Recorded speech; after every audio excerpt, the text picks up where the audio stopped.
বরিশাল ৫ হলো ইসলামী আন্দোলন এর আমির মুফতি ফজলুল করিম সাহেবের আসন। জোটের বিষয়টা কিভাবে দেখছেন? তাও আছেন, ইসলামী আন্দোলনও আছে।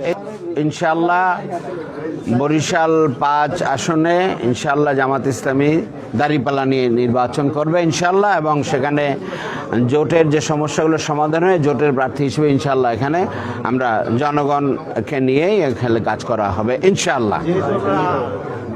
ইসলামী আন্দোলনের সাথে আছে দীর্ঘদিন, আর আপনারা বরিশাল ৫ আসনে ৯৬ পরে আর কোনো নির্বাচনে আসেননি, এই নির্বাচনে আছেন, দীর্ঘ গ্যাপ। আসলে এই যে গ্যাপে আপনারা ইসলামী আন্দোলন তো দীর্ঘ নির্বাচন করেছে, তাদের কোনো প্রতিদ্বন্দ্বী মনে করছেন কিনা, তাদের সাথে কোনো হবে কিনা, এইটার ব্যাপারে কি বক্তব্য রাখবো? দেশের স্ট্যাটিস্টিক্স আছে, ভোটের স্ট্যাটিস্টিক্স আছে।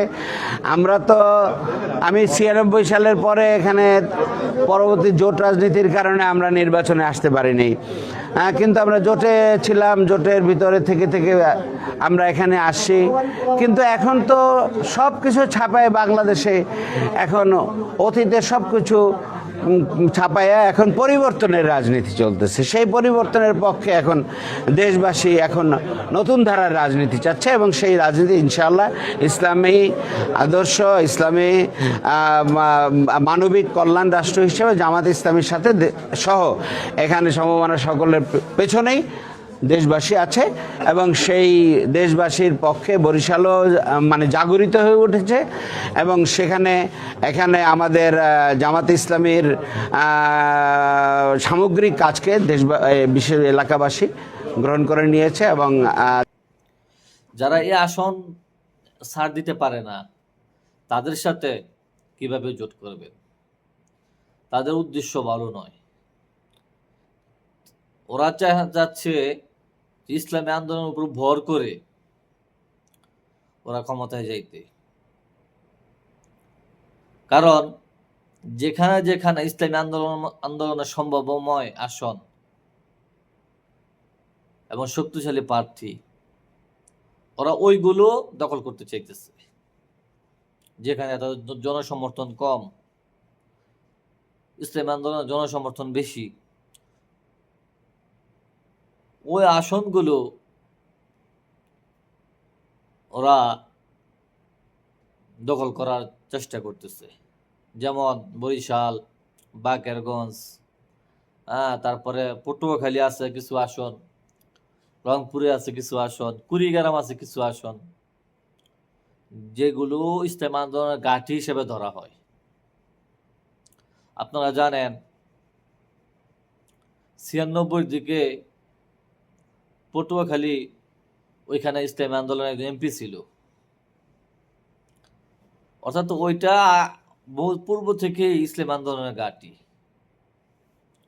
তো ওই সমস্ত আসন তারা চাচ্ছে, এবং ইসলামী আন্দোলনের কে ছাড় দিতেছে এমন আসনগুলো যেখান থেকে উঠে আসা সম্ভব না। তো এদের সাথে কিভাবে সমঝোতা সম্ভব? তাছাড়া আপনারা জানেন জামাতের আমির যেখান থেকে দাঁড়াবে, সেক্রেটারি যেখান থেকে দাঁড়াবে, ওই সমস্ত আসনে আমাদের কোনো প্রার্থী অর্থাৎ ইসলামী আন্দোলনের কোনো প্রার্থী নমিনেশন জমা দেয় নাই। কিন্তু আপনারা দেখেছেন ভিডিওটা, ইসলামী আন্দোলনের অন্যান্য যারা দায়িত্বশীল তাদের আসনে তো জমা দিছেই, এমনকি ইসলামী আন্দোলনের আমিরের আসনও তারা নমিনেশন জমা দিচ্ছে, তারা প্রার্থী দিচ্ছে।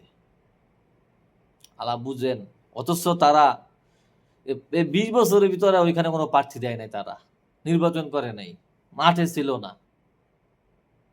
এরা তো বিএনপির কাছে ৫-৬টা সিট পেয়ে সন্তুষ্ট ছিল। আজ তারা সারা বাংলাদেশে সিট দিবে, কারণ জামাতের কিন্তু এই অভিজ্ঞতা নেই যে সারা বাংলাদেশে তারা এককভাবে নির্বাচন করবে, এই অভিজ্ঞতা তাদের নাই।